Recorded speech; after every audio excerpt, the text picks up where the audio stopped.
Hello students, तो आज की वीडियो में हम क्लास 10th मैथ्स का चैप्टर 9 डिस्कस करेंगे। एप्लीकेशंस ऑफ ट्रिग्नोमेट्री और एनसीईआरटी के सभी क्वेश्चंस को कवर करेंगे। पिछले जो हमारा जो चैप्टर था क्लास 10th मैथ्स का चैप्टर 8 ट्रिग्नोमेट्री, वो हमने अच्छे से कवर किया। उस वीडियो का जो लिंक है वो मैं इस वीडियो के डिस्क्रिप्शन बॉक्स में डाल दूंगा। आप उस वीडियो को भी रिफर कर सकते हो ट्रिग्नोमेट्री के रिविजन के लिए। तो चलिए इस वीडियो को स्टार्ट करते हैं और इस चैप्टर में जो कॉन्सेप्ट यूज होंगे बेसिक ट्रिग्नोमेट्री के, उनको एक बार हम रिवाइज भी कर लेते हैं। और इस चैप्टर में हम ये देखेंगे कि वो जो ट्रिग्नोमेट्री हमने पढ़ा उसका एप्लीकेशन हम रियल लाइफ में कहाँ पे कर सकते हैं। बिल्डिंग्स की हाइट्स निकालने के लिए, टावर्स के हाइट्स वगैरह को निकालने के लिए, डिस्टेंस को मेजर करने के लिए किस तरीके से करेंगे, तो चलिए इस वीडियो में हम समझेंगे। और एनसीईआरटी के जो सभी क्वेश्चन है, एक्सरसाइज 9.1 के सभी क्वेश्चन को इस वीडियो में कवर करेंगे। सभी के सोल्यूशन आपको इस वीडियो में देखने को मिल जाएंगे, तो इस वीडियो के लास्ट तक बने रहिएगा। तो चलिए इस वीडियो को स्टार्ट करते हैं। तो सबसे पहले हम क्या करेंगे, हम पिछला जो चैप्टर था हमारा ट्रिग्नोमेट्री, उसके जो इंपॉर्टेंट कॉन्सेप्ट इस चैप्टर में यूज होंगे उसको थोड़ा सा एक बार रिवाइज कर लेते हैं। तो हम ये जानते हैं कि जो ट्रिग्नोमेट्री में हमारे जो बेसिक रेशियोज होते हैं, for example sine, cos, tan, cot, sec, cosec, ये बेसिकली क्या डिफाइन करते हैं? ये बेसिकली डिफाइन करते हैं किसी भी राइट ट्राइंगल के जो साइड्स होते हैं उनके रेशियोज को। तो सबसे पहले हमको ये ध्यान होना चाहिए कि वो जो साइड्स का कौन सा रेशियो किस ट्रिग्नोमेट्री रेशियो के लिए एप्लीकेबल होगा। तो उसको याद करने के लिए हमने पिछली वीडियो में भी देखा कि P B P upon H H B. आपको ये रिमेंबर रखना है। कहने का क्या मतलब हुआ कि जो सबसे पहला आपका रेशियो होगा पी अपॉन एच, यानी पी का मतलब क्या हुआ? परपेंडिकुलर, बी का मतलब क्या हुआ? बेस ऑफ द ट्राइंगल, और एच का मतलब हुआ हाइपोटेन्यूज। तो सबसे पहला जो हो जाएगा वो हो जाएगा हमारा साइन के लिए, यानी कि परपेंडिकुलर अपॉन हाइपोटेन्यूज। तो ये रेशियो आपको रिमेंबर रखना है। इस चैप्टर में ये रेशियोज का यूज काफी होगा, तो आपको देखने को भी मिलेगा कि इन रेशियोज की हेल्प से हम किस तरीके से किसी भी जो टावर्स हो गए या बिल्डिंग्स हो गए उनके हाइट्स को या उनके बीच का जो हमारा डिस्टेंस है उसको हम कैसे मेजर कर सकते हैं, बिकॉज कि वो हमारे जो है साइट ऑफ एलिवेशन से कितने एंगल का डिग्री बना रहे हैं, कितने डिग्री का एक एंगल फॉर्म कर रहे हैं। तो कॉस के लिए अब हमारा जो नेक्स्ट रेशियो हो जाएगा वो हो जाएगा बेस अपॉन हाइपोटेन्यूज, हो जाएगा बेस अपॉन हाइपोटेन्यूज। सिमिलरली उसी तरीके से जो अगला होगा परपेंडिकुलर अपॉन बेस, वो हो जाता है tan के लिए परपेंडिकुलर अपॉन बेस। अब इसी को आपको रिवर्स कर देना है, जैसे कि साइन, कॉस, tan। अब यहाँ से आप रिवर्स कर दोगे तो हो जाएगा कॉट, सेक और कोसेक के लिए। तो कॉट का हो जाएगा बेस अपॉन परपेंडिकुलर, सेक के लिए हो जाएगा हाइपोटेन्यूज अपॉन बेस, और कोसेक के लिए हो जाएगा हाइपोटेन्यूज अपॉन परपेंडिकुलर। मेनली मैं अगर इसमें ये कहूं कि अगर आपको मोस्टली साइन, कॉस और टेन का अच्छे से याद है तो आप बाकी रेशियोज को बस उन्हीं को रिवर्स करके आप फाइंड कर सकते हो। मोस्टली हमको इन तीन के ही रिक्वायरमेंट होगी इस वीडियो में और इस चैप्टर में। तो चलिए, ये हमने समझा कि जो हमारे साइन, कॉस, टेन या कॉट, सेक, कोसेक होते हैं उनके रेशियोज क्या होते हैं, उसको हमने रिवाइज किया। अब एक बार जो है कुछ स्पेसिफिक एंगल्स के लिए इनकी वैल्यूज को भी एक बार रिवाइज कर लेते हैं कि इसकी वैल्यू क्या होती है। तो अगर हम बात करें जो हमारे कुछ इंपॉर्टेंट एंगल्स होंगे, for example 0 degree, 30 degree, 45 degree, 60 degree और 90 डिग्री, इनके लिए हमको मोस्टली साइन, कॉस और टेन की ही वैल्यूज को रिमेंबर रखना ही इनफ होगा इस चैप्टर में। अगर आपको इन तीन की वैल्यूज भी याद है तो that is enough for this chapter. और बाकी जो है कॉट, सेक, कोसेक की वैल्यूज आप फाइंड कर सकते हो। बस इन्हीं वैल्यूज को क्या करना है, आपको बस रेसिप्रोकल कर देना होगा। तो फॉर एग्जांपल साइन 0 की वैल्यू होती है 0, देन 1/2, 1/√2, √3/2, देन साइन 90 इज 1। अब कॉस की वैल्यू जैसे हमने पिछले क्लास चैप्टर 8 में देखा था कि इसी वैल्यूज को आपको क्या करना है, रिवर्स ऑर्डर में लिख देना है। तो वो हो जाएगी कॉस के लिए 1/√3/2, 1/√2 विल रिमेन सेम, 1/2 यहाँ पे आ जाएगा और cos 90 हो जाएगा 0। अब tan का होता है क्या, हम जानते हैं साइन अपॉन कॉस, तो 0/1 विल बी 0। इसको आप जब दोनों को डिवाइड करोगे you will get 1/√3। Then tan 45 same values है तो 1 हो जाएगा, वो यहाँ पे आप आ जाएगा √3। And then tan 90 is 1/0, that is not defined. तो ये हो गया हमारा एक क्विक रिवीजन कि जो ट्रिग्नोमेट्रिक रेशियोज हैं वो उनके जो रेशियोज का क्या फॉर्मूला होता है, कि बेसिकली क्या होता है, जो परपेंडिकुलर अपॉन हाइपोटेन्यूज ये किस चीज का होता है, या बेस अपॉन हाइपोटेन्यूज, वो हमने देखा। और इन्हीं ट्रिग्नोमेट्रिक रेशियोज की जो वैल्यूज हैं वो कुछ स्पेसिफिक एंगल्स के लिए भी हमने एक बार देख ली, या इसको आप मिनी ट्रिग्नोमेट्रिक टेबल भी कह सकते हो। तो ये आप अच्छे से रिवाइज हो गया कि इनकी वैल्यूज को आपको रिमेंबर करना है या नोट डाउन करके चलना है। बिकॉज इस चैप्टर में क्या होगा कि जब आप इसके क्वेश्चन को सॉल्व करेंगे तो इन्हीं वैल्यूज की वहां पे आपको नीड होगी। तो चलिए अब एनसीईआरटी का चैप्टर एक्सरसाइज 9.1 के क्वेश्चंस को स्टार्ट करते हैं और समझते हैं कि हमारा जो ट्रिग्नोमेट्री हम पढ़ते हैं उसका हम रियल लाइफ में किस तरीके से यूज कर सकते हैं। तो इसमें आपके जो एनसीईआरटी के एग्जांपल्स हैं वो ऑलरेडी सॉल्व हैं, तो वो आप रिफर कर सकते हो। तो जो अनसॉल्व क्वेश्चंस हैं एक्सरसाइज 9.1 के वो मैं यहाँ पे इस वीडियो में कवर करूंगा। तो चलिए सबसे पहला एक्सरसाइज 9.1 एक्सरसाइज 9.1 का सबसे पहले क्वेश्चन नंबर 1 डिस्कस करते हैं और उसका सोल्यूशन देखते हैं क्या होगा। तो क्वेश्चन नंबर 1 कह रहा है कि a circus artist is climbing a 20 metre rope which is tightly stretched and tied from a top of a vertical pole to the ground। कहने का मतलब क्या है, इसमें जो फिगर भी बना हुआ है, एक रोप जो है वो ग्राउंड से, एक रोप जो है वो टाइटली स्ट्रेच्ड है और tied from the top of a vertical pole, ऊपर से टाइट है एक ग्राउंड की तरफ, और जो कि 20 मीटर लॉन्ग रोप है। कुछ इस तरीके से ये आपकी रोप है जो कि यहाँ से बंधी हुई है और ये ग्राउंड की तरफ आ रही है, ग्राउंड पे टच हो रही है। तो हमको हाइट ऑफ द पोल निकालना है, यानी कि ये हाइट हमको फाइंड करनी है, पोल की हाइट को फाइंड करना है। If the angle made by the rope with the ground is 30 degree. अगर ये जो हमारी ये जो रोप है, फॉर एग्जांपल अगर आप इस फिगर में देखो तो ये गिवन है यहाँ पे A B C, right angle at B. देखिए होता क्या है कि ट्रिग्नोमेट्री में हम ये जानते हैं कि अगर मेरे को कोई स्पेसिफिक एंगल वहां पे गिवन है और एक राइट एंगल ट्राइंगल में अगर मेरे को कोई साइड्स फाइंड करनी है, तो मैं उस एंगल को साइन कॉस टेन की किसी भी हेल्प से मैं उस ट्राइंगल के साइड्स का जो है रेशियो फाइंड कर सकता हूँ। तो वही चीज हमको यहाँ पे यूज भी करनी होती है। अब जैसे यहाँ पे आप देख सकते हो कि वो जो रोप है हम ए सी जो रोप है वो पोल से लेकर के ग्राउंड को टच कर रही है और एंगल ऑफ एलिवेशन बना रही है 30 डिग्री का। रोप ये जो हम रोप है उसकी हाइट है, जो लॉन्ग रोप है वो 20 मीटर लॉन्ग है। तो हमको ये बताना है कि पोल की हाइट क्या होगी। अब आपको यहाँ पे ये देखना होगा कि जो भी हमने, देखिए आप अप्रोच कैसे करोगे, आपको ये सोचना होगा कि जो भी हमारे ट्रिग्नोमेट्री रेशियोज होते हैं हम उसमें से कौन सा यहाँ पे यूज कर सकते हैं, क्योंकि आप जानते हो वो जो रेशियोज होते हैं किसी दो साइड्स के बीच के ही होते हैं। अब आप यहाँ पे देख सकते हो आपको एक साइड गिवन है, आप इसको कह सकते हो कि आपको हाइपोटेन्यूज गिवन है। हाइपोटेन्यूज जो है आपको इस ट्राइंगल का गिवन है, हाइपोटेन्यूज जो है वो 20 मीटर आपको गिवन है। अब आपको ये सोचना पड़ेगा, इसलिए मैंने कहा कि आप मोस्टली साइन कॉस टेन को ही अभी समझो, बाकी की नीड आपको नहीं पड़ेगी। तो अगर आप ये देखो साइन कॉस और टेन में हम जानते हैं साइन क्या होता है हमारा परपेंडिकुलर अपॉन हाइपोटेन्यूज होता है और कॉस क्या होता है बेस अपॉन हाइपोटेन्यूज होता है। अब ये बात आई कि हम इनमें से यूज किसको करें। अब आप यहाँ पे देखिए, अगर आप इस एंगल को रिफर कर रहे हो यहाँ पे 30 डिग्री, तो उस एंगल के लिए आपका जो परपेंडिकुलर है वही है उस पोल की हाइट, और हाइपोटेन्यूज आपको ऑलरेडी गिवन है 20। और कॉस के लिए अगर आप देखोगे इस एंगल को, तो बेस जो है आपका वो BC हो जाएगा, बेस और हाइपोटेन्यूज तो है 20। अब आप इस क्वेश्चन में देखो आपको फाइंड क्या करना है, हाइट ऑफ द पोल यानी कि परपेंडिकुलर। तो इसका मतलब हमारा जो है साइन का रेशियो यहाँ पे एप्लीकेबल होगा। तो अगर हम यहाँ पे इसको इस तरीके से लिख सकते हैं कि साइन 30 डिग्री, इस एंगल को रेफरेंस मान के चलना है। साइन 30 डिग्री क्या होता है, perpendicular upon hypotenuse, perpendicular upon hypotenuse. तो परपेंडिकुलर ही हमारी हाइट थी और हाइपोटेन्यूज क्या है, हमको 20 मीटर गिवन है।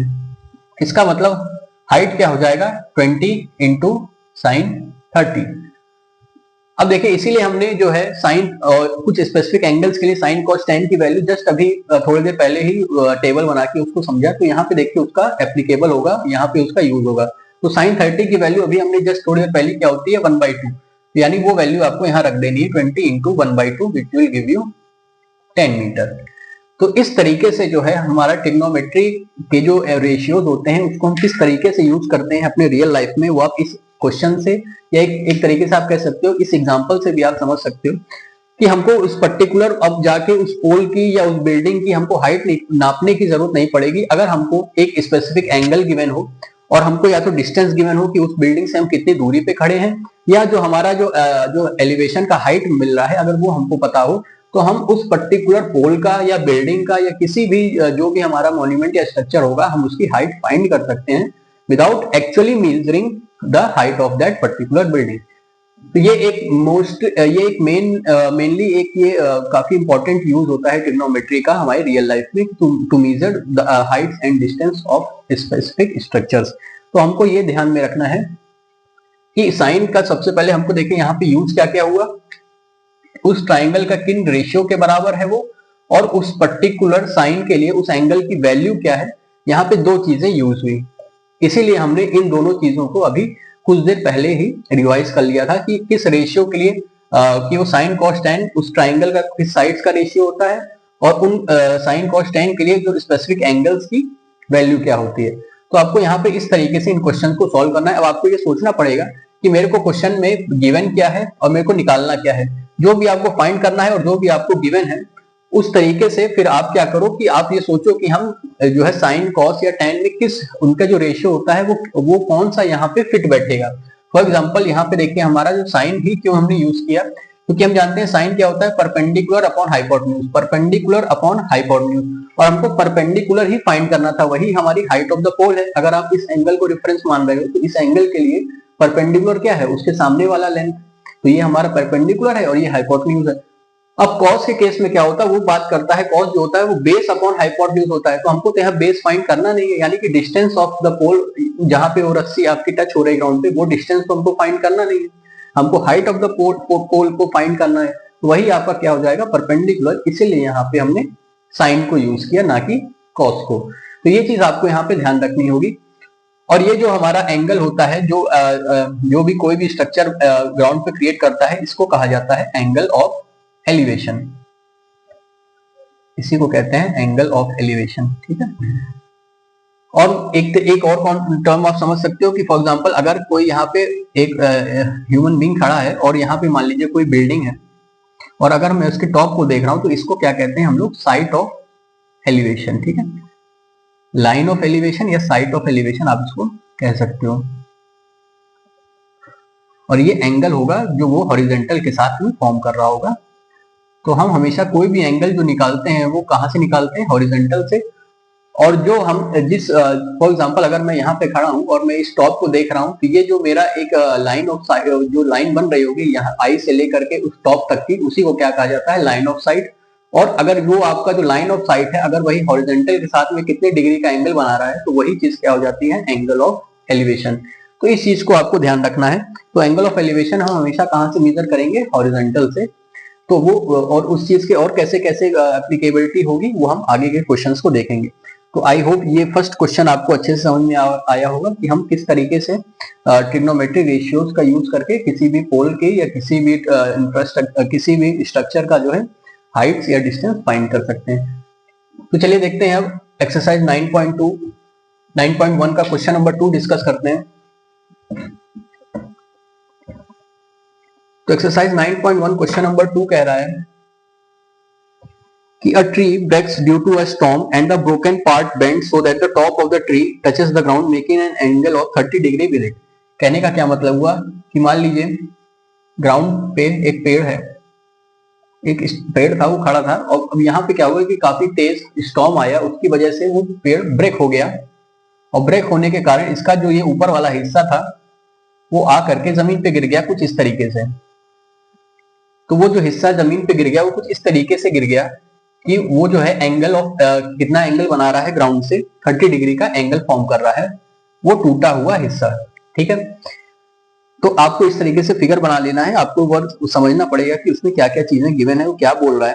अब नेक्स्ट पार्ट कह रहा है the distance between the foot of the tree. Foot of the tree का मतलब हुआ ये वाला पार्ट, इसका distance from where the top touches the ground, इस पेड़ का जो टॉप था वो टूटने के बाद यहाँ पे टच हो रहा है ग्राउंड को, ये जो आपका डिस्टेंस है यहां से लेकर के यहां तक, the distance between the foot and to the point where the top touches the ground is 8 metre. ये आपको 8 मीटर गिवन है।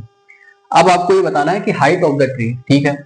अब आप अगर ये समझिए हाइट ऑफ द ट्री का मतलब अगर मैं यहाँ पे पॉइंट्स दे दूं A, B, C और D, तो यहाँ पे जो हाइट होगी completely height of the tree वो क्या हो जाएगी, आप देखिए तो AB प्लस BC हो जाएगी, AB प्लस BC, AB में ही अब उनको BC ऐड कर दे तो complete height of the tree हो जाएगी, बिकॉज इतना पार्ट जो था AB का वो तो कट हो गए यहाँ पे गिर चुका है ग्राउंड पे, इसका मतलब क्या हुआ, ए बी और बी डी ये दोनों बराबर है, क्योंकि वही ब्रोकन पार्ट जो है वही टच हो रहा है ग्राउंड पे, तो यानी ए बी जो है वो बी डी के बराबर है, this part is equal to this part.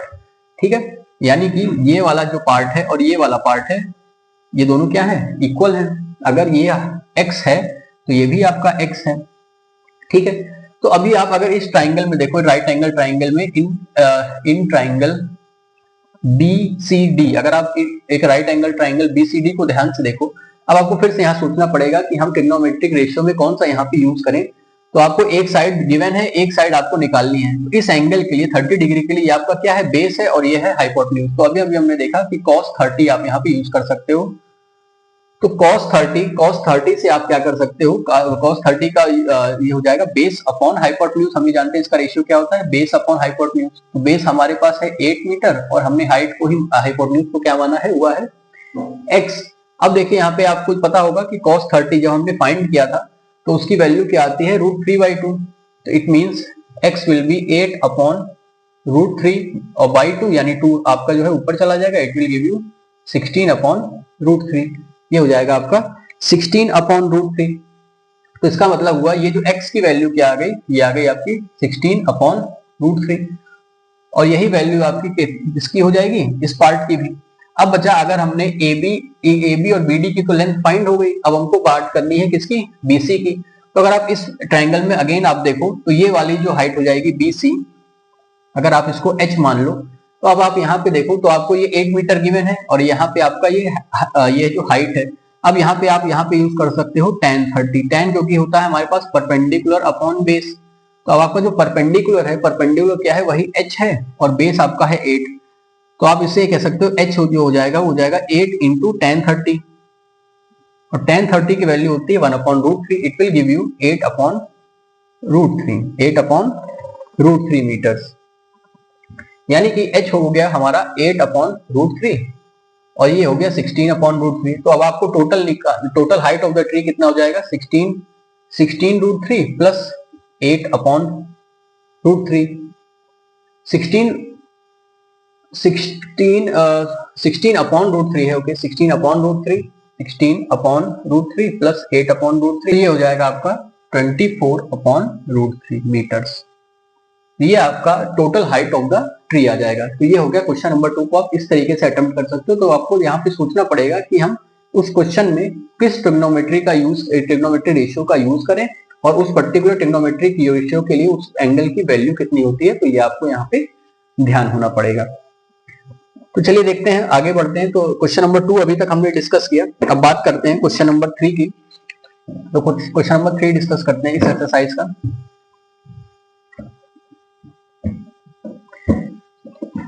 तो क्वेश्चन नंबर 3 कह रहा है कि एक contractor plans to install 2 slides, okay. तो क्वेश्चन नंबर 3 ये कह रहा है कि contractor plans to install 2 slides for children to play in the park. ठीक है, एक स्लाइडिंग बनाना है एक पार्क में।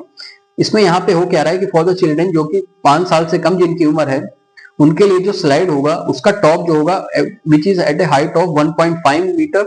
ठीक है, यानी कि एक जो स्लाइड है, आपने देखा होगा पार्क में जो बच्चे खेलते हैं, यहाँ पे ऐसे चढ़ते हैं, यहाँ पे एक स्टेयर्स बनी होती है और यहाँ से वो स्लाइड करते हैं। तो ये कंस्ट्रक्ट होना है एक पार्क में। तो इसमें ये कहा जा रहा है कि जो बच्चे 5 साल से कम के हैं उनके लिए क्या हो रहा है कि स्लाइड जो बन रहा है उसका top is at a height of 1.5 metre. यानी कि इसका जो टॉप है यहाँ से ग्राउंड से उसकी हाइट कितनी है, 1.5 मीटर्स, और वो इंक्लाइंड है 30 डिग्री पे ग्राउंड से। ठीक है, 30 डिग्री पे इंक्लाइंड है ग्राउंड से। और जो एल्डर चिल्ड्रन है उनके लिए जो स्लाइड बन रहा है उसकी हाइट कितनी है, 3 मीटर्स है। जो बड़ों के लिए बन रहा है उसकी हाइट कितनी है, 3 मीटर्स है। ये आपका जो है डिस्टेंस मीटर में है, और वो जो है इंक्लाइंड होगा 60 डिग्री पे। तो हमको ये बताना है कि what should be the length of slide in each case. तो हमको हर एक दोनों ही केसेस के लिए क्या करना है, इन स्लाइड्स की लेंथ को फाइंड करना है। तो अगर हम सबसे पहले फिगर में बात करें कि जो हमारे जो चिल्ड्रन है, जो चिल्ड्रन लेस देन जिनकी 5 इयर्स ऑफ एज है उनके लिए ये वाला होगा, और एल्डर चिल्ड्रन के लिए ये वाला केस एप्लीकेबल है, जहाँ पे हाइट जो है उसकी फ्रॉम द ग्राउंड 3 मीटर्स है और यहाँ पे उसकी हाइट जो है ग्राउंड से वो 1.5 मीटर, यानी कि छोटा है थोड़ा और ये बड़ा है क्योंकि छोटे बच्चों के लिए। ठीक है, तो चलिए देखते हैं। सेम यहाँ पे भी हमको निकालना है x की वैल्यू, यानी कि स्लाइड हमारी कितनी लंबी होगी। What should be the length of slide in each case. तो अगर हम सबसे पहले इस फिगर की बात करें, फिगर 1 और फिगर 2 अगर हम नाम दे दें, तो फिगर 1 की अगर हम बात करें तो आप यहाँ पे देखिए कि आपको गिवन क्या है। यहाँ पे इस एंगल के लिए परपेंडिकुलर है और ये हाइपोटेन्यूज है, तो हम यहाँ पे क्या यूज कर सकते हैं, साइन। साइन 30 डिग्री, साइन 30 क्या हो जाएगा, परपेंडिकुलर यानी 1.5 अपॉन हाइपोटेन्यूज। ठीक है, तो x की वैल्यू क्या हो जाएगी, x is equal to 1.5 upon sine 30। It means 1.5 upon sine 30 का मतलब होता है 1/2। साइन 30 की वैल्यू 1/2, यानी 1 अपॉन आप 2 करोगे तो 2 आपका चला जाएगा ऊपर, तो ये हो जाएगा 1.5 into 2 which will give you 3 metre. यानी कि ये जो x है, x की वैल्यू यहाँ पे कितनी आ गई, 3 मीटर। यानी कि जो छोटे बच्चे हैं उनके लिए जो स्लाइड की लेंथ होगी वो कितनी होगी, 3 मीटर। ठीक उसी तरीके से बात करें अगर यहाँ पे फिगर 2 में जो एल्डर चिल्ड्रन है उनके लिए कितनी बड़ी होनी चाहिए स्लाइड, वो चलिए देखते हैं। तो यहाँ पे भी आप सेम कर सकते हो, यहाँ पे भी साइन 60 आप लगा सकते हो। साइन 60 क्या हो जाएगा हमारा, परपेंडिकुलर अपॉन हाइपोटेन्यूज। साइन 60 हो जाएगा परपेंडिकुलर अपॉन हाइपोटेन्यूज। तो ये चीज आपको ध्यान में रखना है कि उन ट्रिग्नोमेट्रिक रेशियो की वैल्यू क्या होती है और आपको क्वेश्चन में क्या गिवन है और आपको क्या फाइंड करना है, उस तरीके से आप यहाँ पे उस पर्टिकुलर ट्रिग्नोमेट्रिक रेशियो को निकाल सकते हो। अब यहाँ पे साइन 60 की वैल्यू हमको पता है, √3/2 हो जाती है, ये 3 अपॉन वाई। अब आप इसको क्रॉस मल्टीप्लाई करो तो ये √3y बराबर 6, तो y हो जाएगा 6 अपॉन √3। इसको आप रेशनलाइज भी कर सकते हो, यहाँ पे √3 और √3 से मल्टीप्लाई करके, तो ये आपको मिल जाएगा 6 √3 upon 3 which will give you 2√3। ठीक है, तो ये हो जाएगा आपका the length of the slide for elder children it will be 2√3 metres. तो इस तरीके से आप जो है इन वैल्यूज को फाइंड कर सकते हो। तो अभी आप ये समझ गए होंगे अभी तक इन 2-3 क्वेश्चन में कि हम ट्रिग्नोमेट्री पढ़ते क्यों है और उनका हम यूज अपने रियल लाइफ में किस तरीके से कर सकते हैं। अगर आपको इन ट्रिग्नोमेट्रिक रेशियोज की वैल्यू पता है और उन ट्रिग्नोमेट्रिक रेशियोज की value for some specific angle at least अगर आपको मालूम है, तो उन रेशियो की हेल्प से और उन एंगल की वैल्यूज की हेल्प से आप किसी भी चीज का हाइट या डिस्टेंस फाइंड कर सकते हो। और इसी का यूज करके ही बड़े बड़े जो इंजीनियर या आर्किटेक्ट होते हैं वो बड़े बड़े बिल्डिंग्स या जो इंफ्रास्ट्रक्चर होते हैं उनकी हाइट्स या डिस्टेंस को फाइंड करते हैं। तो यही होता है एक रियल लाइफ एग्जांपल ट्रिग्नोमेट्री का। तो चलिए अब आगे बढ़ते हैं, क्वेश्चन नंबर 4 का सोल्यूशन देखते हैं। आई होप ये तीनों एग्जांपल्स आपको अच्छे से समझ में आए होंगे। तो इसमें मेन बेटा आपको यही ध्यान रखना है कि हम सबसे पहले किस ट्रिग्नोमेट्रिक रेशियो का यूज करें। तो वो आपको कैसे पता चलेगा, वो आपको ऐसे पता चलेगा कि उस ट्राइंगल में कौन सी चीजें गिवन है और कौन सी चीज आपको फाइंड करनी है। अब उस एंगल के लिए आपको ये पता होना चाहिए कि वो परपेंडिकुलर है कि हाइपोटेन्यूज है कि बेस कहाँ पे है, परपेंडिकुलर कहाँ पे है। फिर उस तरीके से आप वहां पे उस पर्टिकुलर ट्रिग्नोमेट्रिक रेशियो को यूज कर सकते हो। अब चलिए क्वेश्चन नंबर 4 डिस्कस करते हैं यहाँ पे। तो क्वेश्चन नंबर 4 ये कह रहा है the angle of elevation of the top of a tower from A point on the ground. कहने का मतलब क्या है कि एक पॉइंट है ग्राउंड पे और एक ये टावर है आपका जो कि स्टैंडिंग ऑन द ग्राउंड है।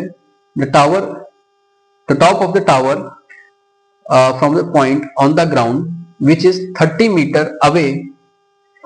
The angle of elevation of the top of a tower from a point on the ground which is 30 metre away from the foot, यानी ये जो पॉइंट है इस टावर से 30 मीटर की दूरी पे है ये वाला पॉइंट। अगर आप यहाँ पे इसको अगर पॉइंट को नाम दे दो A, B और C, तो यानी कि ये जो टावर का जो बेस है और जो पॉइंट है ग्राउंड पे उसकी दूरी कितनी है 30 मीटर और एंगल ऑफ एलिवेशन कितना है of the top of the tower is 30 degree.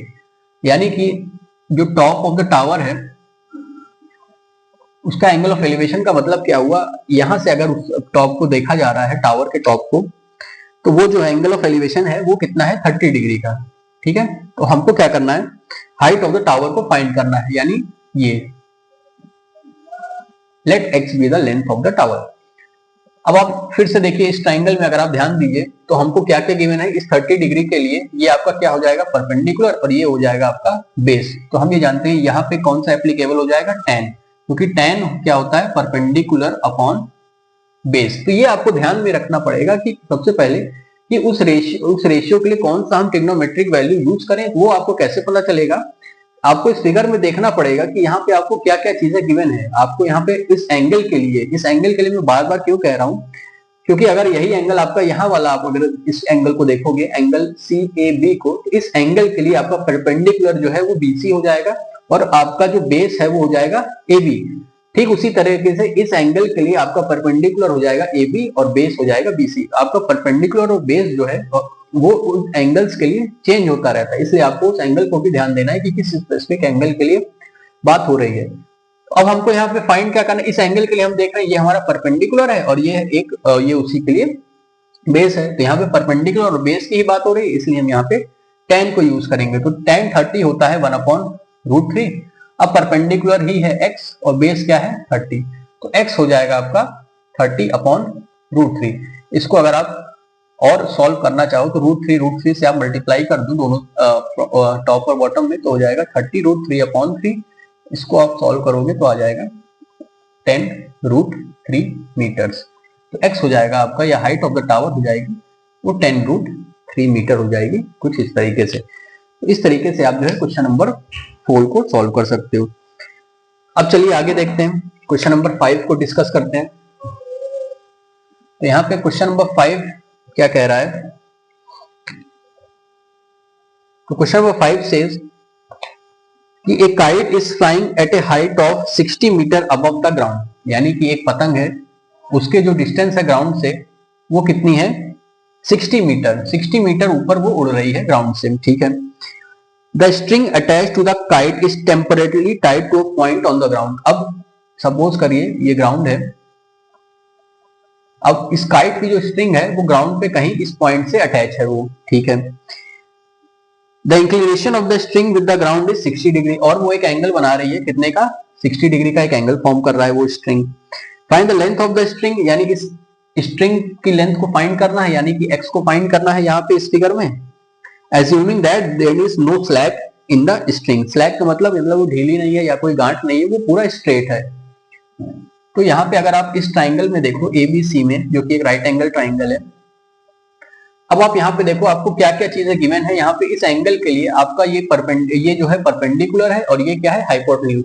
तो यहाँ पे हम क्या यूज करेंगे साइन, क्योंकि साइन की वैल्यू क्या होती है परपेंडिकुलर अपॉन हाइपोटेन्यूज। तो यहाँ पे आपको परपेंडिकुलर गिवन है और हाइपोटेन्यूज आपको फाइंड करना है, तो हमारा साइन से यहाँ पे काम चल जाएगा। तो परपेंडिकुलर आपका क्या है यहाँ पे 60 डिग्री है, 60 मीटर है, और हाइपोटेन्यूज क्या है आपने x मान रखा है इस फिगर में। तो x जो मतलब हो जाएगा 60 अपॉन साइन 60। तो 60 अपॉन साइन 60 का मतलब होता है √3 और बाई 2 जो है 2 ऊपर चला जाएगा, तो ये हो जाएगा आपका 120 अपॉन √3। इसको आप और सॉल्व कर सकते हो, √3 से मल्टीप्लाई और डिवाइड करके, तो it will give you 120 √3 upon 3 which will give you again 40√3 meters, 40√3 metre. तो 40√3 मीटर हो गई इस स्ट्रिंग की जो है लेंथ। तो x इज इक्वल टू हो गया 40√3 मीटर्स। तो ये हो गया क्वेश्चन नंबर 5 का सॉल्यूशन, जिसका आंसर हो गया 40√3 मीटर्स। तो ये भी एक यहाँ पे भी देखिए आपका ट्रिग्नोमेट्री किस तरीके से काम आई, कि जो आपने जो काइट को फ्लाई किया, अगर हमको ये पता चल जाए कि वो ग्राउंड से कितनी दूरी पे है और कितने डिग्री का एलिवेशन फॉर्म कर रही है, तो हम यहाँ पे स्ट्रिंग की लेंथ को भी ट्रिग्नोमेट्री की हेल्प से फाइंड कर सकते हैं। तो ये भी एक काफी अच्छा एक रियल लाइफ एग्जांपल हो गया जिसमें हमारा ट्रिग्नोमेट्री यूज होता है हाइट और डिस्टेंस को फाइंड करने के लिए। चलिए आगे देखते हैं। अब 9.1, अभी तक हमने क्वेश्चन नंबर 5 तक डिस्कस किया, अब क्वेश्चन नंबर 6 को देखते हैं। तो क्वेश्चन नंबर 6 कह रहा है कि 1.5 metre tall boy, question number 5 तक हो गया था, ओके। तो क्वेश्चन नंबर 6,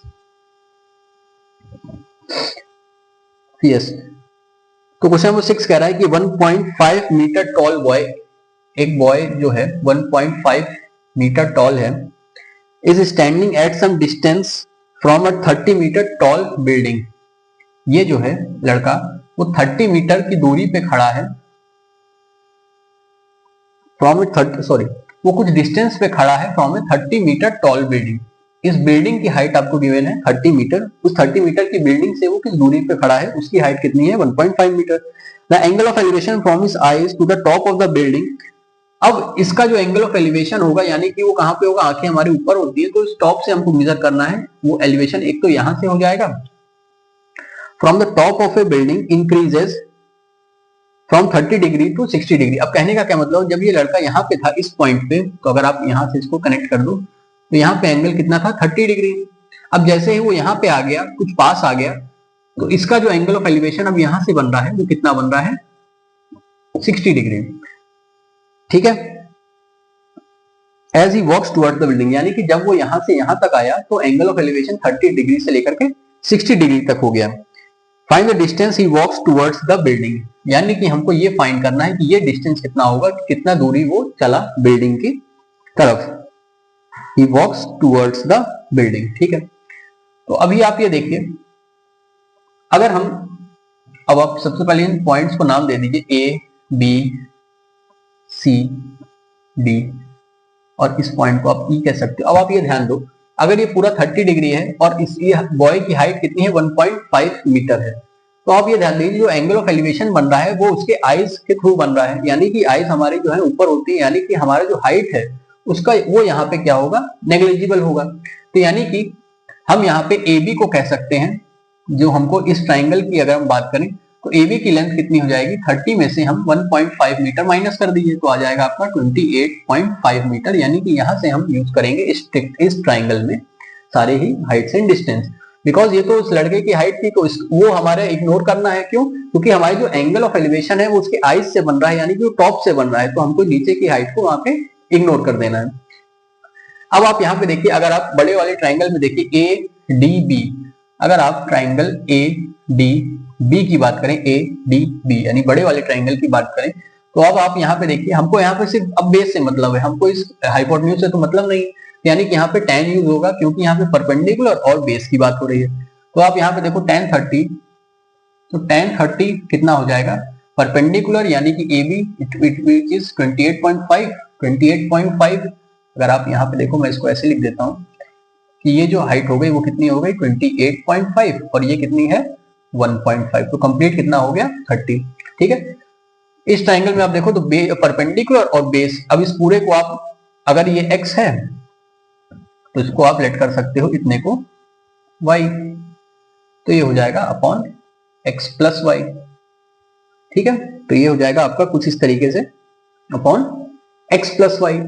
अब आप यहाँ पे देखो x प्लस वाई की डिस्टेंस को फाइंड कर सकते हो, x प्लस वाई कितना हो जाएगा 28.5 अपॉन tan 30, और tan 30 कितना होता है 1 upon √3 which will give you 28.5 into √3। तो x प्लस वाई यानी कि ये पूरी जो डिस्टेंस हो गई वो कितनी आ गई 28.5 √3। ठीक है, अब आप इस छोटे वाले ट्राइंगल में देखो, छोटे वाले ट्राइंगल में देखो ACB में, तो वहां पे भी आपका लग जाएगा tan 60 हो जाएगा 28.5 अपॉन y। यहां से आप y के डिस्टेंस को फाइंड कर लो, y कितना हो जाएगा 28.5 अपॉन tan 60। अब tan 60 कितना होता है √3, यहाँ पे आप कुछ इस तरीके से उसको लिख सकते हो, तो y हो जाएगा 28.5 अपॉन √3। अब आप यहाँ पे एक चीज ध्यान दो कि ये जो डिस्टेंस थी पूरी x प्लस वाई कितना आया 28.5 √3, और सिर्फ y कितना आया 28.5 अपॉन √3। तो आपको x फाइंड करना है, तो आपको x कैसे मिल जाएगा, इस पूरे में से आप इतना माइनस कर दो तो यहाँ पे x आ जाएगा, इसका मतलब हुआ 28.5 √3 माइनस 28.5 अपॉन √3, और इसको जब आप कैलकुलेट करोगे तो it will give you 57√3 metre. इस तरीके से आप जो है वो डिस्टेंस को निकाल सकते हो कि वो बॉय जो है बिल्डिंग की तरफ कितना चला होगा। बस आपको यहाँ पे ये ध्यान रखना है, देखिए ये सब तो कैलकुलेशन हो गए, प्लस माइनस रूट वगैरह, आपको यहाँ पे ये ध्यान रखना है कि हमने यही यूज क्यों किया, tan ही यूज क्यों किया, उसका रेशियो क्या होगा। बिकॉज आप ये देख रहे हो कि इन एंगल्स के लिए ये तो परपेंडिकुलर है और यहाँ पे बेस है, परपेंडिकुलर और बेस से ही वो डील कर रहा है, हाइपोटेन्यूज से का तो कोई मतलब है नहीं इस क्वेश्चन में, तो सिर्फ परपेंडिकुलर और बेस की ही बात हो रही है, तो वहां पे tan एप्लीकेबल हो जाता है, बिकॉज tan का ही रेशियो क्या होता है परपेंडिकुलर अपॉन बेस। अब वो तो दूसरी बात आ गई कि आपको फाइंड क्या करना है, तो उस तरीके से आप वैल्यूज को प्लस माइनस कर सकते हो और कैलकुलेट कर सकते हो कुछ इस तरीके से। तो ये हो गया आपका क्वेश्चन नंबर 6 का सॉल्यूशन, एक्सरसाइज 9.1। तो चलिए आगे देखते हैं, क्वेश्चन नंबर 7 को डिस्कस करते हैं। आई होप अभी तक आपको सारे क्वेश्चन समझ में आए होंगे, तो वीडियो को जरूर लाइक करते रहिएगा, शेयर करते रहिएगा। और अभी तो बोर्ड्स का टाइम भी आप आने वाला है, तो ये सॉल्यूशंस जो हैं आपके बोर्ड एग्जाम्स के लिए भी काफी एप्लीकेबल होंगे, बिकॉज ये देखा गया है कि बोर्ड्स वगैरह के एग्जाम में डायरेक्टली क्वेश्चन एनसीईआरटी से आ सकते हैं। तो आपको इनके सॉल्यूशन अच्छे से याद होने चाहिए, और अच्छे से याद नहीं करना है, आपको अच्छे से समझना है, बिकॉज अगर डिजिट चेंज भी हो जाते हैं तो आप उस क्वेश्चन को अटेम्प्ट करके सॉल्व कर सकते हो, अगर आपको इनका लॉजिक समझ में आएगा। तो इसलिए मैं हमेशा ही अपने बच्चों से यही समझाता हूँ उनको भी कि आपको कभी भी मैथ्स याद नहीं करनी है, हमेशा समझ के चलना है। क्वेश्चन नंबर 7 में देखते हैं कि from A point on the ground the angle of elevation of the bottom and top of A transmission tower. ठीक है, अब इसका कहने का मतलब क्या हुआ कि एक ग्राउंड पे जो है एक टावर सिचुएटेड है। अब उस टावर का जो है from A point on the ground the angles of elevation of the bottom and top of A transmission tower. अब ये जो टावर है आपकी, जो टावर की बात हो रही है इस क्वेश्चन में, fixed at a top of a 20, इस बिल्डिंग के ऊपर है, वो एक 20 मीटर की बिल्डिंग है, उसके ऊपर वो टावर सिचुएटेड है। और वो बिल्डिंग कितनी लंबी है, 20 मीटर हाई बिल्डिंग है, और इसके ऊपर में टावर सिचुएटेड है, यानी यहाँ पे ये जो x है वही है लेंथ ऑफ द टावर। एक टावर सिचुएटेड है एक 20 मीटर बिल्डिंग के ऊपर। ठीक है, अब ये जो टावर है उसका ये बॉटम ये है, टॉप ये है। तो angle of elevation of the bottom and top of the tower are 45 and 60 degree. तो इस पॉइंट से अगर देखा जाए तो ये जो टावर का बॉटम है और ये जो टावर का टॉप है, उसका एलिवेशन जो बन रहा है, एंगल ऑफ एलिवेशन बन रहा है वो 45 डिग्री, और ये जो पूरा है यहां से लेकर के यहां तक वो कंप्लीट कितना है, 60 डिग्री। ये कंप्लीट एंगल 60 डिग्री। कहने का क्या मतलब हुआ कि वो टावर का जो बॉटम है वो ग्राउंड से 45 डिग्री के एंगल बना रहा है, एंगल ऑफ एलिवेशन पे है, और इसका जो टॉप है टावर का, उसका elevation from the point on the ground कितना है, 60 डिग्री। अब आपको find the height of the tower, यानी कि x की वैल्यू को आपको फाइंड करना है। चलिए देखते हैं। तो सबसे पहले यहाँ पे जो जो पॉइंट्स हैं उनके आप नाम दे दीजिए, A, B, C और D। अब यहाँ पे आप देखिए, तो अगर आप छोटे वाले ट्रायंगल में देखिए, BCD में, ट्रायंगल BCD में अगर आप देखिए तो यहाँ पे भी आपको किसकी बात हो रही है, आपको यहाँ पे समझना होगा। अब आप देखिए इन दोनों ही ट्रायंगल में, इस बड़े वाले ट्रायंगल में और इस छोटे वाले ट्रायंगल में आपका बेस जो है वो कॉमन है, और परपेंडिकुलर, यानी कि परपेंडिकुलर और बेस की ही बात हो रही है। तो यहाँ पे हम यूज करेंगे tan 45 क्या हो जाएगा, 20 अपॉन DC। DC क्या है, इसी का बेस ट्राइंगल का। तो यहाँ से आप DC की वैल्यू फाइंड कर लो, DC हो जाएगा 20 अपॉन tan 45, और आपको पता है tan 45 की वैल्यू क्या होती है, 1, तो यानी कि ये हो जाएगा 20 मीटर ही आ जाएगा। ये लेंथ भी आ गई आपकी 20 मीटर। यहां से इस बेस को अगर हमने फाइंड कर लिया, तो अब यही बेस हमारा यूज कहां पे होगा, बड़े वाले ट्राइंगल में। अब आप यहाँ पे बड़े वाले ट्राइंगल में देखो, ADC में, ट्राइंगल ADC में अगर आप देखो तो यहाँ पे भी आप लगाओ, यहाँ पे tan लगाओ, tan 60 कितना हो गया कंप्लीट, यानी कि x प्लस 20 अपॉन 20। ठीक है, x प्लस 20 यानी परपेंडिकुलर अपॉन बेस tan 60। ठीक है, तो अब tan 60 की वैल्यू कितनी होती है, √3, और यहाँ पे 20 मल्टीप्लाई हो गया तो हो गया 20√3, और यहाँ पे आ गया x प्लस 20। यहाँ से आपको मिल जाएगा x is equal to 20√3 minus 20। इसको आप चाहो तो सॉल्व कर लो या यहीं पे भी छोड़ सकते हो। आगे आप अगर चाहो तो सॉल्व इसको कैसे कर सकते हो, 20 कॉमन ले लो तो आ जाएगा आपका √3 माइनस 1 मीटर्स। ये आपका हो जाएगा the height of the tower AB। ठीक है, इस पूरे में से आप इतना 20 मीटर माइनस कर दो तो कितना आ जाएगा, the height of the tower. तो इस तरीके से आप क्वेश्चन नंबर 7 को अटेम्प्ट कर सकते हो। अब चलिए आगे बढ़ते हैं, क्वेश्चन नंबर 8 को डिस्कस करते हैं।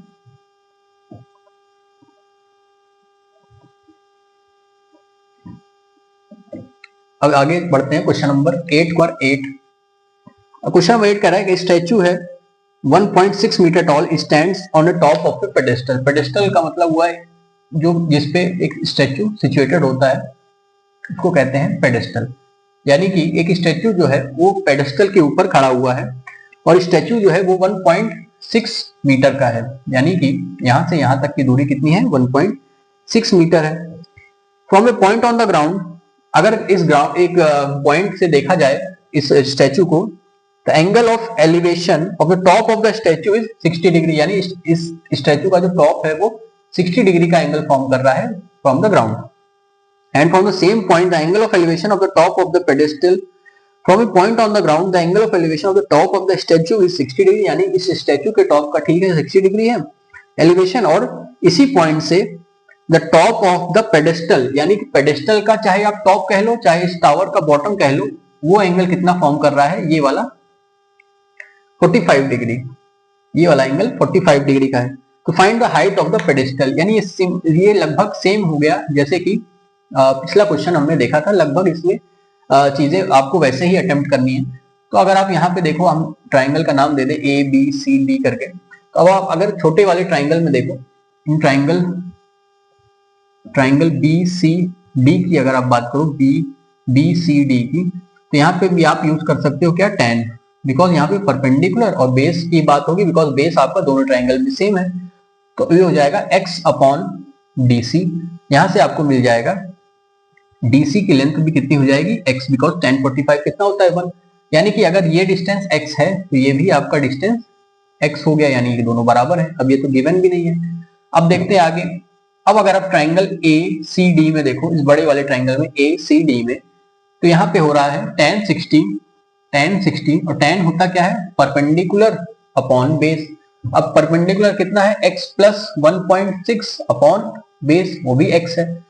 तो यहां से हो जाएगा tan 60 की वैल्यू होती है √3, यानी कि √3x बराबर x plus 1.6।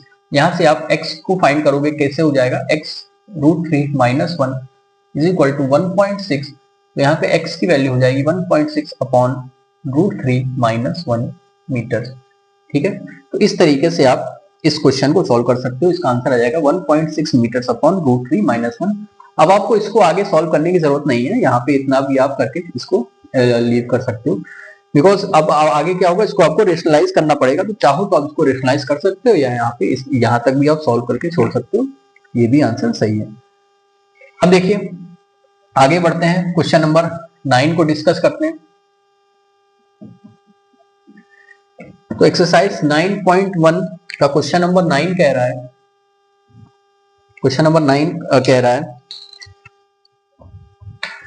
The angle of elevation of a top of a building from the foot of a tower. Okay, अब यहाँ पे क्या है, जो ग्राउंड है उसके एक तरफ टावर है और एक तरफ पे एक बिल्डिंग है। अब ये थोड़ा सा आपको यहाँ पे ये सोचना पड़ेगा कि कौन ज्यादा लंबा होता है, तो tower is more taller than building, normally देखा जाए तो। The angle of elevation of A top of a building, अब मान लीजिए कि ये बिल्डिंग है आपकी, तो top of a building, the angle of elevation of top of a building from the foot of a tower. अब ये टावर का फुट है अगर, तो इसका जो एलिवेशन यहां से बन रहा है वो कितना बना रहा है, 30 डिग्री का। ठीक है, यहां से वो 30 डिग्री का एंगल बन रहा है। अगर मान लीजिए कि ए बी आपका क्या है, टावर है, और सी डी आपका क्या है, बिल्डिंग है। ठीक है, and the angle of elevation of the top of a tower from the foot of the building is, इस बिल्डिंग के फुट से टॉप ऑफ द टावर का जो वो एंगल ऑफ एलिवेशन है वो कितना है, 60 डिग्री का है।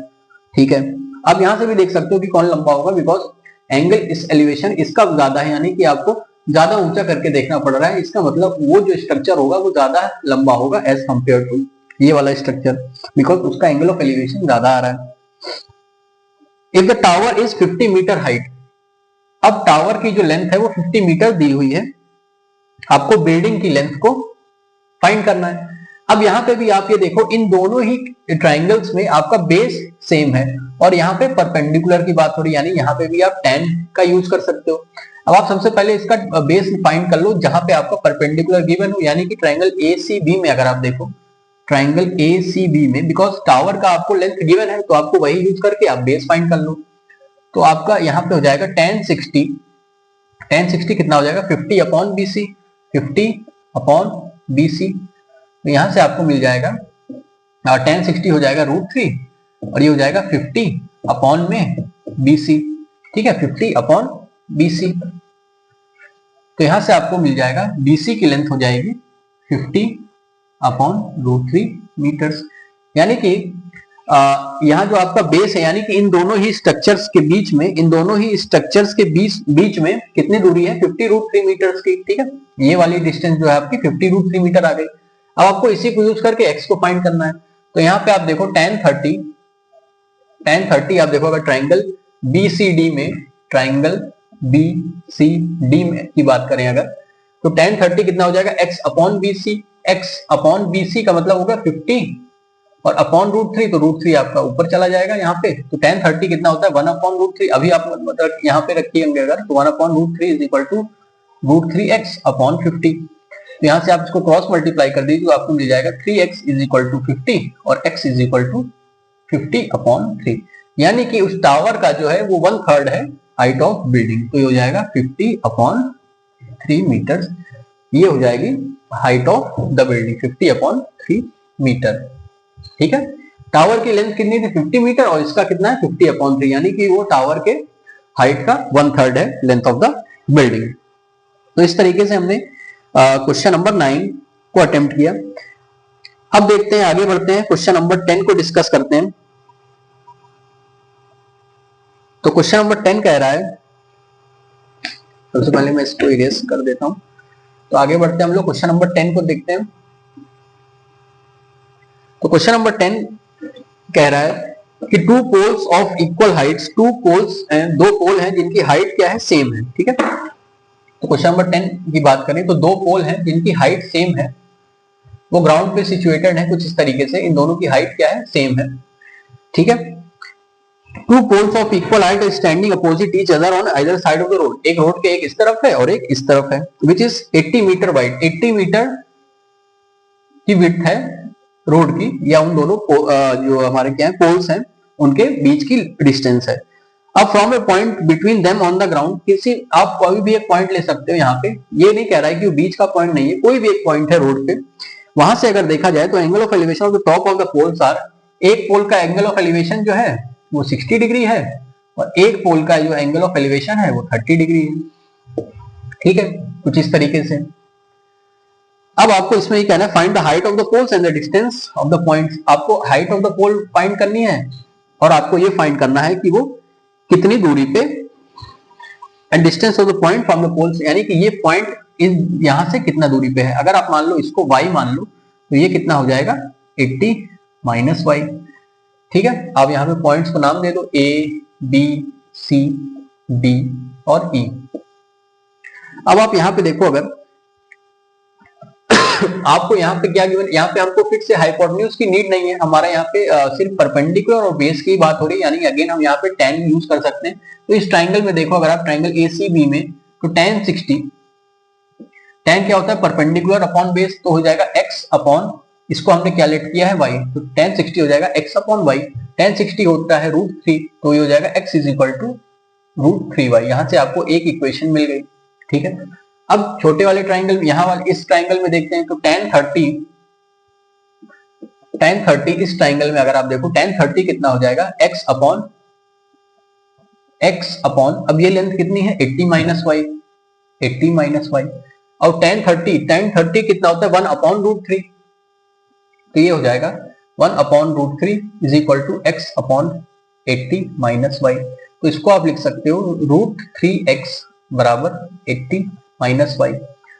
अब अगर आप इस इक्वेशन को देखो, x is equal to √3y, इसी चीज को आप यहाँ पे पुट कर दो, x की जगह आप रख दो √3y, तो ये हो जाएगा √3 इंटू √3y बराबर 80 माइनस y। तो यहाँ से आपको मिल जाएगा √3 इंटू √3 3y और यहाँ पे y यानी कि 4y इज इक्वल टू 80, और यहाँ से आपको मिल गया y is equal to 20 meter. यानी कि ये जो पॉइंट है इस टावर से कितना 20 मीटर की दूरी पे है और यहाँ से 60 मीटर की दूरी पे है। ठीक है, अब हाइट आपको निकालनी है, तो आपको पता है हमने यहाँ पे देखा फर्स्ट इक्वेशन में, फर्स्ट इक्वेशन कह रहा है x is equal to √3y, यहाँ पे आप y की वैल्यू पुट कर दो, y की वैल्यू कितनी निकली थी 20, तो ये हो जाएगा 20 √3 मीटर। ये आपका हो गया हाइट ऑफ द टावर्स। तो क्वेश्चन नंबर 10 का जो है ये आंसर हो जाएगा, क्वेश्चन नंबर 10 का आंसर हो जाएगा 20√3। ठीक है, तो इस तरीके से आप जो है क्वेश्चन नंबर 10 को आप इस तरीके से अटेम्प्ट कर सकते हो। चलिए आगे बढ़ते हैं, क्वेश्चन नंबर 11 डिस्कस करते हैं।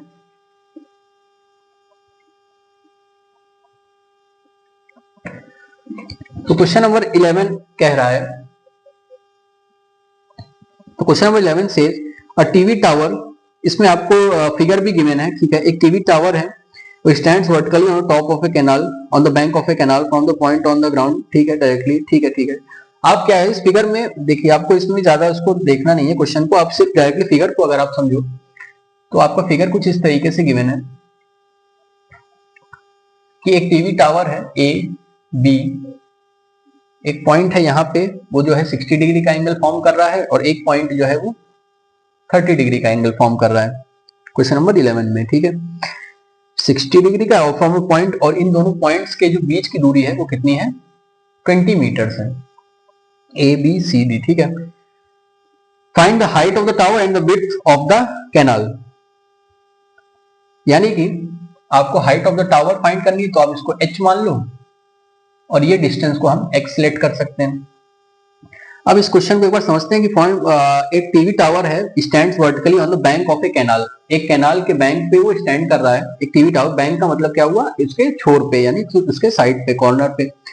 From A point on the other bank directly opposite, यानी इस पॉइंट से देखा जाए opposite tower, the angle of elevation of the top of tower is 60 degree, यानी यहां से उस बैंक का देखा जाए तो 60 डिग्री फ्रॉम द पॉइंट। अब उसी पॉइंट से 20 मीटर दूरी पे देखा जाए, foot of the tower and elevation is 30 degree. ठीक है, वो पॉइंट जो है दोनों के बीच की दूरी 20 मीटर्स है। ठीक है, find the width of the tower and the height of the tower and the width of the canal. ठीक है, यानी कि अगर आप यहाँ पे समझो, यहाँ पे भी देखो, आप हाइपोटेन्यूज की बात नहीं हो रही, यहाँ पे भी हमको सिर्फ परपेंडिकुलर और बेस से मतलब है। तो अगर आप छोटे वाले ट्राइंगल में देखो तो tan 60 क्या हो जाएगा, परपेंडिकुलर अपॉन बेस, यानी यहां से आपको h और x में एक रिलेशन मिल जाएगा। tan 60 होता है √3, यानी कि h कितना हो जाएगा, h हो जाएगा यहां से √3x। यहां से आपको एक पहला इक्वेशन मिल गया, h is equal to √3x। tan 60 कितना हो जाएगा, √3, ये मल्टीप्लाई हो जाएगा। अब आप इस बड़े वाले ट्राइंगल में देखो तो tan 30 कितना हो जाएगा, h अपॉन x प्लस 20। इसका मतलब हुआ कि tan 30 मतलब 1 अपॉन √3, तो यानी कि √3h is equal to x plus 20। अब ये इक्वेशन को आप यूज करो, यहाँ पे h की जगह क्या रख दो, √3x, तो √3 इंटू √3 हो जाएगा 3x is equal to x plus 20। यहाँ से x आप इधर ले आओगे, it will be 2x is equal to 20 and x will be 10। यानी यहां से आपको ये पता चला कि x की जो लेंथ है वो कितनी हो गई, 10 मीटर्स। अब आपको h फाइंड करना है, h हो जाएगा √3x फ्रॉम इक्वेशन नंबर 1। यहाँ पे x की वैल्यू आप पुट कर दो तो हो जाएगा 10√3 मीटर। तो ये हो गया इस क्वेश्चन का answer, which is 10√3 and 10 meters. तो इस तरीके से आप क्वेश्चन नंबर 11 को सॉल्व कर सकते हो। चलिए आगे देखते हैं, क्वेश्चन नंबर 12 डिस्कस करते हैं। बस आपको इसमें यह ध्यान रखना है कि हमको किस ट्रिग्नोमेट्रिक रेशियो को यूज करना है, और उस ट्रिग्नोमेट्रिक रेशियो के लिए सम पर्टिकुलर एंगल्स की वैल्यू क्या है, यही दो चीज आपको ध्यान में रखनी है। क्वेश्चन नंबर 12 कह रहा है, from top of a 7 meter tall building, एक 7 मीटर की हाई बिल्डिंग है, ठीक है, वो ग्राउंड पे सिचुएटेड है। ठीक है, एक ये 7 मीटर की हाई बिल्डिंग है। इस बिल्डिंग से देखा जाए, angle of elevation of top of A cable tower is 60 degree. एक केबल टावर है, उसका जो एंगल ऑफ एलिवेशन है टॉप का वो कितना है, 60 डिग्री। यानी यहां से देखा जाए तो ये हो जाएगा हॉरिजेंटल। ठीक है, हॉरिजेंटल से वो कितना बना रहा है, 60 डिग्री का एक एंगल फॉर्म कर रहा है। And the angle of depression, depression का मतलब क्या हुआ, इस पॉइंट से अब नीचे की तरफ। एक होता है एंगल ऑफ एलिवेशन, अगर हम किसी पॉइंट को ऊपर देख रहे हैं, और एंगल ऑफ डिप्रेशन का मतलब हुआ उस हमारी लाइन ऑफ साइट से वो पॉइंट जो है वो नीचे है। अगर हम नीचे देख रहे हैं तो वो हो जाएगा एंगल ऑफ डिप्रेशन, और ये हो जाएगा एंगल ऑफ एलिवेशन, ऊपर का पॉइंट देख रहे हैं।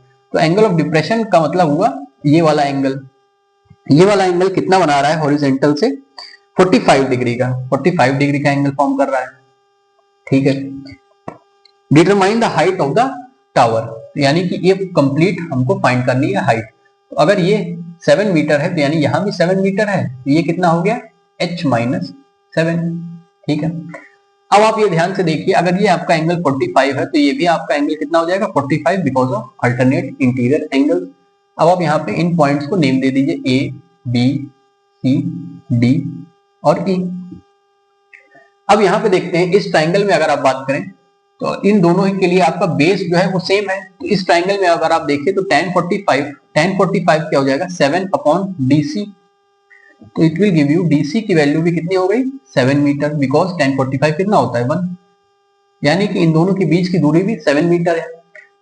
अब अगर आप इस ट्राइंगल में देखो ABE में तो tan 60 जो है tan 60 की वैल्यू हो जाएगी h माइनस 7 अपॉन BE यानी कि 7, ये दूरी 7 है तो ये भी डिस्टेंस 7 हो जाएगी। ठीक है, तो tan 60 होता कितना है √3, तो यानी कि 7 √3 is equal to h minus 7, तो h will give you 7 plus 7 √3, it will be 7 common ले लीजिए तो √3 प्लस 1, यानी कि जो complete height of the tower है वो कितना आ गया क्वेश्चन नंबर 12 में देखा जाए, विच इज 7 √3 प्लस 1 मीटर्स। ये हो गया इसका आंसर 7 √3 मीटर्स क्वेश्चन नंबर 12 का। तो इस तरीके से आप इसमें आपको ये ध्यान रखना है कि एंगल ऑफ एलिवेशन क्या होता है। किसी पॉइंट को अगर हम इस पॉइंट से ऊपर की तरफ देख रहे हैं तो वो एंगल ऑफ एलिवेशन है, हमेशा ये बनेगा कहां से हॉरिजॉन्टल से ही आपको देखना है। हॉरिजॉन्टल का मतलब वो लाइन ऑफ साइट, ठीक है। और क्या नाम है हॉरिजॉन्टल का मतलब वो जो हॉरिजॉन्टल का मतलब क्या हुआ लाइन ऑफ साइट से जो हॉरिजॉन्टल पे जो लाइन जा रही होगी। फॉर एग्जांपल अगर मैं यहाँ पे स्टैंड कर रहा हूँ तो ये जो आंखों से मेरे सीधे जो लाइन होगी वो क्या होगी हॉरिजॉन्टल, और इसी से ही हमको ये रेफरेंस मान के चलना। अगर हम यहाँ से ऊपर भी देख रहे हैं तो हमारा हॉरिजॉन्टल तो यही रहेगा और ये एंगल बना रहा होगा एंगल ऑफ एलिवेशन, और इसी पॉइंट से अगर हम कोई पॉइंट नीचे देख रहे हैं तो वो कितना बना लेगा एंगल ऑफ डिप्रेशन। तो ये चीज हमको ध्यान रखनी है। कॉन्सेप्ट आपका वही यूज होगा यहाँ पे भी, राइट एंगल ट्राइंगल में फिर ट्रिग्नोमेट्रिक रेशियो को आपको यूज करना है और उनकी वैल्यू को आपको याद रखना है। चलिए आगे देखते हैं क्वेश्चन नंबर 13 का सॉल्यूशन देखते हैं क्या होगा। तो क्वेश्चन नंबर 13 ये कह रहा है कि as observe from the top of a 75 meter high light house, एक लाइट हाउस है जो कि 75 मीटर का है, from the sea level the angle of depression of two ships, दो शिप्स हैं उनका जो एंगल ऑफ डिप्रेशन है यानी कि यहाँ और यहाँ। अब आप इसमें ऐसे अगर आप यहाँ पे इसका हॉरिजॉन्टल फॉर्म कर लो, ठीक है, तो ये कितना है 30 डिग्री और 45 डिग्री। अगर आप ये ध्यान से देखो कि अब इस हॉरिजॉन्टल से ये वाला एंगल किसके बराबर हो जाएगा इनके बराबर, तो आप कह सकते हो ये 30 डिग्री है और ये कितना है 45 डिग्री, ठीक है। तो 30 डिग्री है 45 degree. If one ship is exactly behind the other on the same side of the light house find the distance between the to ships, यानी इन दोनों के बीच की हमको दूरी फाइंड करनी है, इन दोनों शिप्स के बीच की डिस्टेंस को हमको फाइंड करना है। तो चलिए देखते हैं। तो अगर ये x मान लिया आपने और ये y मान लिया, तो अगर आप इस छोटे वाले साइड में ट्राइंगल में देखो तो tan 45 कितना हो जाएगा परपेंडिकुलर अपॉन बेस, यानी कि 75 अपॉन y। tan 45 कितना होता है 1, तो इसका मतलब हो गया y की वैल्यू भी आ गई 75 मीटर, ये हो गया 75 मीटर। अब इस बड़े वाले ट्राइंगल में देखो आप तो tan 30 की वैल्यू कितनी हो जाएगी 75 अपॉन x प्लस वाई, और y कितना हो गया है अगेन 75 हो चुका है तो x प्लस 75 हम कह सकते हैं। tan 30 कितना होता है 1 upon √3, it will B 75 upon x plus 75। अब आपको इस इक्वेशन को सॉल्व कर लेना है, तो हो जाएगा x plus 75 is equal to 75 √3, और यहाँ से आप इस 75 को उधर भेज दोगे, हो जाएगा 75 √3 minus 75, it will give you 75 common √3 minus 1 meter. ये हो गई उन दोनों शिप्स के बीच की दूरी 75 √3 माइनस 1 मीटर, ठीक है। इन दोनों शिप्स के बीच की दूरी कितनी आ गई 75 √3 माइनस 1 मीटर। इस तरीके से अभी तक हमने देखा क्वेश्चन नंबर 13 तक के सॉल्यूशन।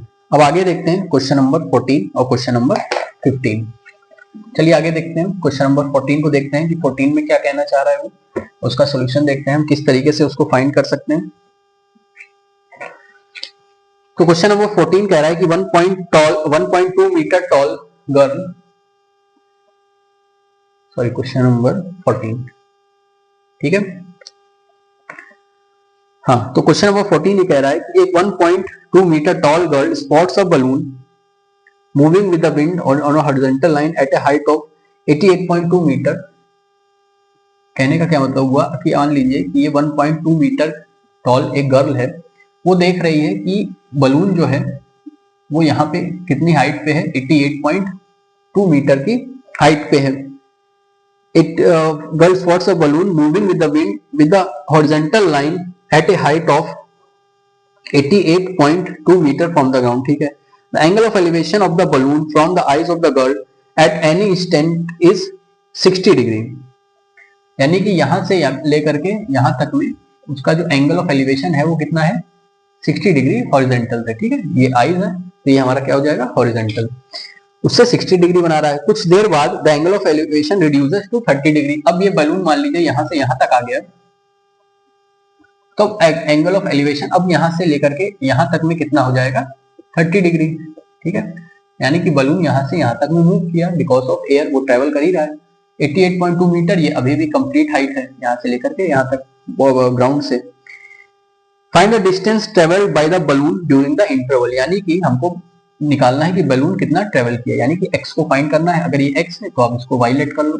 अब ये 1.2 मीटर हाइट गर्ल की है, तो अगर आप इस ट्रायंगल में देखो तो यहाँ से लेकर के यहाँ तक की डिस्टेंस कितनी हो जाएगी, 88.2 में से आप 1.2 माइनस कर लो, 87 मीटर, ठीक है। अब सेम वही चीज, आपको दो ट्रायंगल मिल गए, एक यहाँ पे देखो आपको tan 30 के लिए अगर आप बात करो तो परपेंडिकुलर है और ये पूरा आपका बेस है, तो कितना हो गया 87 अपॉन x प्लस वाई। तो यहां से आपको मिल गया x plus y is equal to 87 root 3, because tan 30 1 अपॉन रूट 3 और 1 और रूट 3 यहाँ मल्टीप्लाई हो गया, तो आपको ये फर्स्ट इक्वेशन मिल गई, ठीक है, 87 रूट 3। अब आपको यहाँ देखिए इस ट्राइंगल में 60 डिग्री के लिए तो tan 60 कितना हो जाएगा 87, बिकॉज ये लेंथ और ये लेंथ दोनों बराबर ही है, 87 परपेंडिकुलर अपॉन बेस यानी कि y। अब tan 60 कितना होता है रूट 3, यानी कि रूट 3y बराबर 87, तो y कितना हो गया 87 अपॉन रूट 3, ये बन गई आपको y की वैल्यू। लेकिन हमको फाइंड क्या करना है x, तो यानी कि इस पूरे में से इतना हमको माइनस कर देना है, तो x will be 87 root 3, 87 root 3 minus 87 upon root 3। इसको आपको सॉल्व कर लेना है, तो यहाँ पे आंसर आ जाएगा आपका। यहाँ से आप अगर रूट 3 कॉमन ले लो तो 87 into 3 minus 87 which will give you, यहाँ से आप 87 को कॉमन ले लो तो 87 अपॉन रूट 3 इंटू 2, ये हो जाएगा आपका answer 87 into 2 which will give you 7 to the 14 यानी 174 अपॉन 3, 174 अपॉन 3, ये आपको सॉल्व करने को मिल जाएगा 174 अपॉन रूट 3 मीटर्स। ये हो जाएगा आपका distance between the two balloons, 174 अपॉन रूट 3 मीटर्स। इस तरीके से हम क्वेश्चन नंबर 14 को अटेम्प्ट कर सकते हैं। अब चलिए आगे देखते हैं, क्वेश्चन नंबर 15 को सॉल्व करते हैं। तो क्वेश्चन नंबर 15 से आगे देखते हैं इस एक्सरसाइज का लास्ट क्वेश्चन, क्वेश्चन नंबर 15 को डिस्कस करते हैं।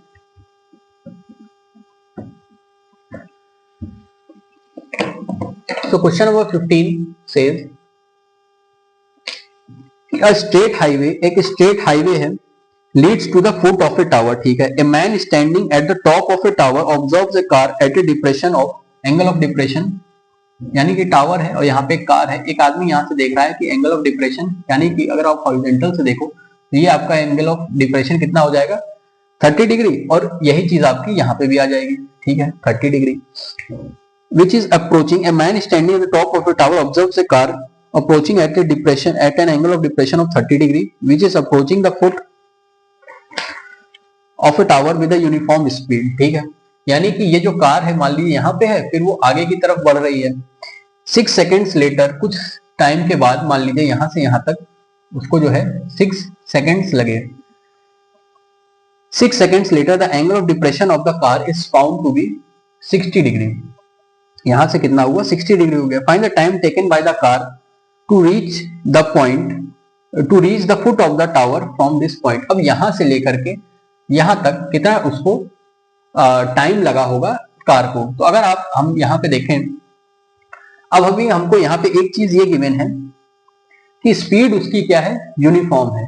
तो अगर हम यहाँ पे लेट कर लें कि स्पीड जो है कार की वो x किलोमीटर पर आवर या मीटर पर सेकंड जो भी है, अगर वो इसकी स्पीड ये है, तो मान लीजिए यहाँ पे उसका ये टाइम लगा, तो एक बार उसका टाइम जो है from this point to this point, मान लीजिए ये पॉइंट है A, B, C और D। तो अगर A, B का अगर हम डिस्टेंस फाइंड करना चाहें तो डिस्टेंस क्या हो जाएगा, हम जानते हैं कि स्पीड इज इक्वल टू क्या होता है, डिस्टेंस अपॉन टाइम। ठीक है, तो डिस्टेंस कितना हो जाएगा, स्पीड इनटू टाइम।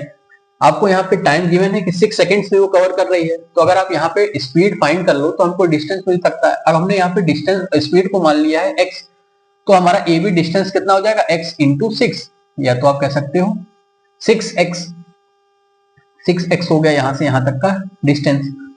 अब वही चीज है कि यहाँ से यहाँ तक का डिस्टेंस कितना होगा, अभी हमको ये पता नहीं है, तो हमने लेट कर लिया कि यहाँ से यहाँ तक आने के लिए from point B to C आने के लिए उसको टाइम लगा, लेट n सेकेंड्स अगर लगे, तो वो डिस्टेंस कितना हो गया n into x meters, n into x meters. जैसे यहाँ 6 हो गया और यहाँ कितना हो गया n इंटू x मीटर। अब इसमें कहना क्या चाह रहा है वो कि हमको फाइंड क्या करना है कि time taken by the car to reach the foot of the tower from this point, यहां से लेकर के यहां तक का उसको डिस्टेंस फाइंड करना है। अब आप अगर ध्यान से देखो, इन दोनों ही ट्राइंगल्स में हमारा ये जो परपेंडिकुलर है वो कॉमन है। यहाँ पे देखिए हमने डिस्टेंस को ही क्यों फाइंड किया, क्योंकि अगर हम जानते हैं ट्रिग्नोमेट्री वगैरह में कि अगर हमको इन साइड्स की लेंथ गिवन होगी तभी हम उस ट्राइंगल के हेल्प से किसी तीसरे साइड को फाइंड कर सकते हैं। इसलिए हमको उसका डिस्टेंस फाइंड करना है, तो हमको टाइम गिवन है, अगर हम स्पीड को लेट कर लें कुछ, तो हम यहाँ पे डिस्टेंस को फाइंड कर सकते हैं स्पीड इंटू टाइम करके। अब अगर आप इस ट्राइंगल में देखो, छोटे वाले ट्राइंगल में, तो tan 60 क्या हो जाएगा, इसको आप मान लो हाइट, tan 60 हो जाएगा हाइट अपॉन nx, और tan 60 कितना होता है √3, तो h विल बी √3 nx। यहां से हमको मिल गया सबसे पहला इक्वेशन। अब आप बड़े वाले ट्राइंगल में देखो तो tan 30 कितना हो जाएगा h upon 6x plus nx, h upon 6x plus nx, 6x और ये nx दोनों डिस्टेंस को ऐड करके tan 30, ये tan 30 कितना होता है 1 अपॉन √3, यानी कि √3h। इसको अगर हम थोड़ा ऊपर भी सॉल्व करें, आप अगर यहां पे इसको देखें अगर, ठीक है, तो tan 30 कितना हो जाता है, tan 30 होता है 1 अपॉन √3, यानी कि √3h यहां से मल्टीप्लाई हो गया is equal to 6x plus nx। h की वैल्यू क्या आई थी √3nx, यहाँ पे आप रख दीजिए √3 इंटू √3 यानी कि 3nx बराबर 6x प्लस nx। यहाँ से आप nx को इधर ले आइए तो हो जाएगा 2nx बराबर 6x, x से x गया, n will be 6 upon 2 which will be 3। यानी कि हमको ये पता चल गया कि यहां से यहां तक आने के लिए उसको टाइम कितना लगा, 3 सेकेंड्स लगे to come from this point to the foot of the tower. और यही आपको फाइंड करना था कि इस पॉइंट से लेकर के ये आपको जो टावर के फुट तक आने के लिए उसको कितना टाइम लगा। तो इस तरीके से आप जो है इस क्वेश्चन नंबर 15 को अटेम्प्ट कर सकते हो कुछ इस तरीके से। तो ये हमारा लास्ट क्वेश्चन था इस एक्सरसाइज 9.1 का, एप्लीकेशंस ऑफ ट्रिग्नोमेट्री चैप्टर का। इसमें हमने एक्सरसाइज 9.1 के सभी क्वेश्चंस को डिस्कस किया फ्रॉम एनसीईआरटी और सभी क्वेश्चंस के सॉल्यूशन को भी डिस्कस किया। तो आई होप ये सॉल्यूशंस आपको समझ में भी आए होंगे। तो इसको आप फिर से देखिएगा, फिर से रिवाइज करिएगा और खुद से लगाने की कोशिश करिएगा, क्योंकि अगर आपका कॉन्सेप्ट क्लियर होगा तो आप कोई भी क्वेश्चन को सॉल्व कर सकते हो। अभी इसमें कोई भी डिजिट भी अगर आपका चेंज हो जाए, अगर आपको लॉजिक अगर समझ में आ गया है तो आप कोई भी क्वेश्चन को अटेम्प्ट कर सकते हो, बशर्ते सिर्फ आपको ये समझ में आना चाहिए कि उस क्वेश्चन में वो बोल क्या रहा है और हमको यूज क्या करना है। कभी भी उसको याद करने की कोशिश मत करिएगा, क्योंकि अगर वो डिजिट चेंज कर दिया एग्जामिनर तो आप फिर वहां पे थोड़े प्रॉब्लम में पड़ सकते हो। बट अगर आपको आपका लॉजिक क्लियर है और आपका कॉन्सेप्ट क्लियर है तो आप किसी भी तरीके के क्वेश्चंस को सॉल्व कर सकते हो। तो आई होप ये वीडियो आपको पसंद आया होगा। अपने दोस्तों तक भी इस वीडियो को पहुंचाइएगा जिनको भी ट्रिग्नोमेट्री या इस चैप्टर में कोई भी दिक्कत थी, और एनसीईआरटी के सॉल्यूशन को आपको अच्छे से तैयार करना है फॉर द बोर्ड एग्जाम्स, क्योंकि काफी इंपॉर्टेंट हो जाते हैं बोर्ड एग्जाम्स के लिए, और अभी ये एग्जाम्स भी काफी नियर है, तो इसको आप अच्छे से प्रिपेयर कर लीजिएगा। और इस वीडियो के लिंक इस वीडियो के डिस्क्रिप्शन में मैंने प्रीवियस चैप्टर जो कि ट्रिग्नोमेट्री का भी वीडियो बनाया हुआ है, उसका भी मैंने लिंक इस वीडियो के डिस्क्रिप्शन में डाल दूंगा मैं। तो उस चैप्टर को भी आप अच्छे से रिवाइज कर सकते हो, और इस चैप्टर में एनसीईआरटी के सभी क्वेश्चंस को आप अच्छे से प्रिपेयर करके अपने बोर्ड एग्जाम्स के लिए तैयार हो सकते हो। तो all the best for your exams, keep studying, keep learning. Thank you.